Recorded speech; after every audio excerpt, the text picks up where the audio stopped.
Well, hello there. I'm going to show you how to make the one row lace stitch, and it's a purl one, yarn over, knit two together stitch. And I saw it from Sapphires and Pearls, and I contacted her and she said it's not her stitch, it's a common one. So I will be doing it, and there's no one to really credit, but I did look at her pattern, Sapphire and Pearls, and did use it. And so yes, it's a very old needle knitting pattern. And the yarn I'm using is Landscape yarn. It's the color Perfect Storm. It's got some really pretty colors in it. It's a number 4 yarn, but it's a fairly thick number 4. Okay, now the other thing is it's done in groups of 3. So what you'll need is a loom that is divisible by 3 plus your edge stitches for the amount of pegs you need. And in the pattern she just used the one end peg, so that's all I'm going to use to show you. And I cast on 1, 2, 3, 4, 5, 6, 7, 8, 9, 10, 11. It's just going to give me this small panel here. And I'll show you what the stitch looks like in the landscape yarn on a 3/4 inch gauge. I'm using a Cindy Wood loom. I'll pull it out so you can see it. It's quite a pretty stitch. And it's part of my series where I am doing needle knit patterns and I'm converting them to the loom. I usually see me doing my own stitches, but I thought it would be very nice for me to convert some for people who really like knits and purls and maybe can't knit anymore and still want to be able to do them, or some people who just want to learn to do those stitches because they've always liked them. So it's the same on both sides. For my cast on, I just did my usual crochet chain cast on, so it's on my YouTube channel.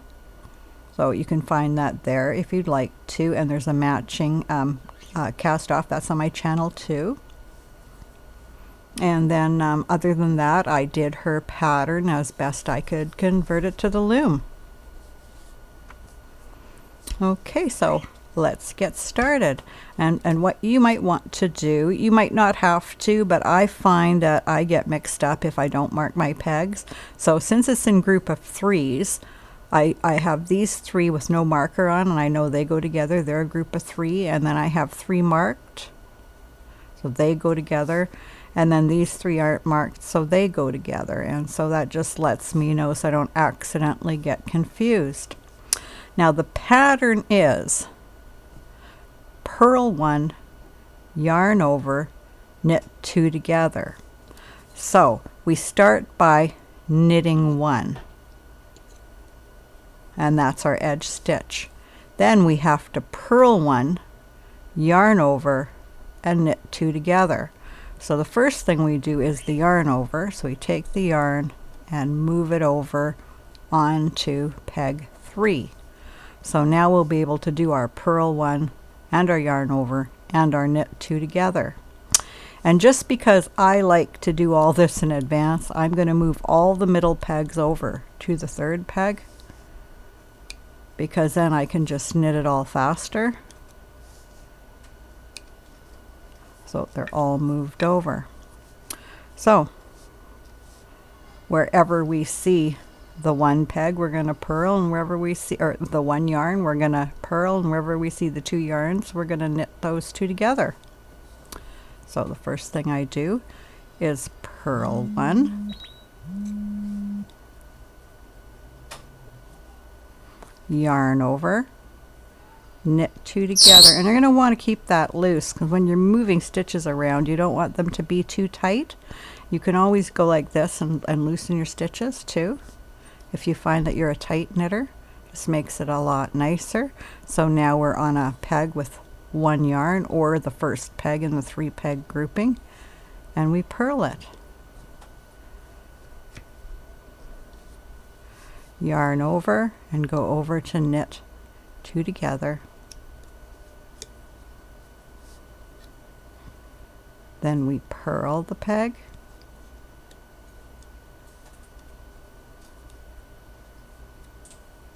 Do the yarn over and knit 2 together. Then go to the last peg and knit. Now this is a 1 row pattern, and if you're a needle knitter, you just have knitted from one needle onto the other. You just turn your work, you're knitting on the back side now, and so they just can continue on doing it as a 1 row pattern. But as a loom knitter, we can't. We have to reverse those stitches. So our end peg now becomes a purl because it was a knit before. This is our row 2, our wrong side if we're for the needle knitting pattern.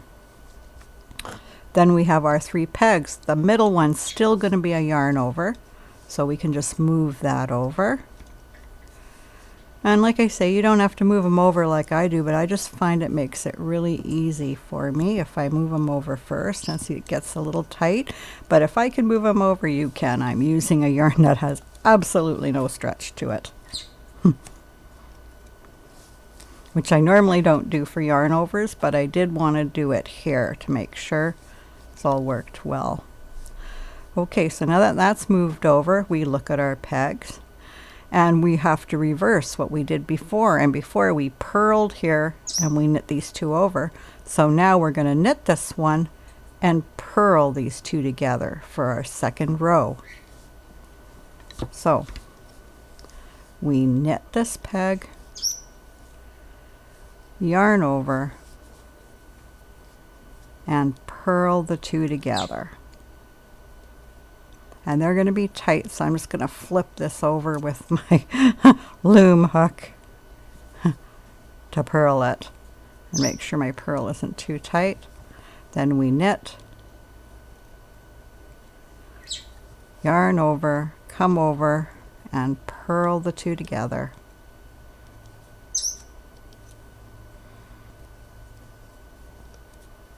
And then knit the one. Do the yarn over and come over here and purl the 2 together.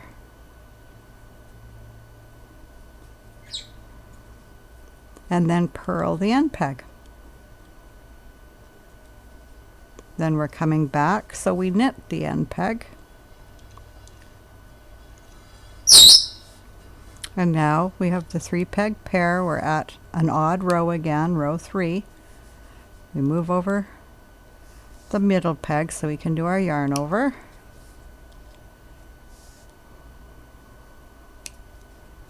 There. Okay, here's our pegs, and we're back to purl 1, knit 2 together. So purl the 1, yarn over, and knit the 2 together. Back to the next, over to the next 3 peg pair, purl it, yarn over, knit 2 together, purl the single peg, and remember to keep them loose.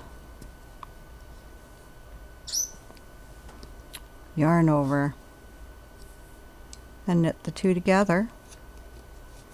And then we knit because we're going the knitting way. Then when we come back, we purl.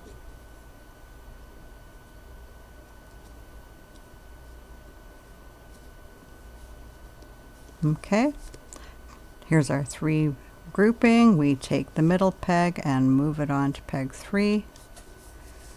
Middle grouping, move it on to peg 3. And I might have to turn my loom, but nope, I did it. Awkward angle for moving them, but I do want to keep it in the camera. There we go. Okay, so that's all there is to it. Moving those over, and then we just keep going and doing the same 2 rows again and again and again, and that gives us the same as the 1 row needle knitting pattern. So a little bigger now, so you can see the pattern a lot more. So there it is, the same on both sides. And you take a look at the side, the way we're doing it with one knit and one purl. It gives us a side like this. It's quite nice. Needle knitters often use this. And again, all I did was I cast on, and then I did a row of owl eye, but you could do a row of knit. I didn't see the initial row in the pattern, but very often needle knitters start with a row of knit so that they can they've cast it on, and then they're on the wrong side doing their row of knit, and then they start their first stitch on the right side. So that's often how they did it. I just liked the way that Owl Eye gave it a nice border on the edge, but if you did use just a knit, then it just wouldn't be quite as lacy down here. That's all.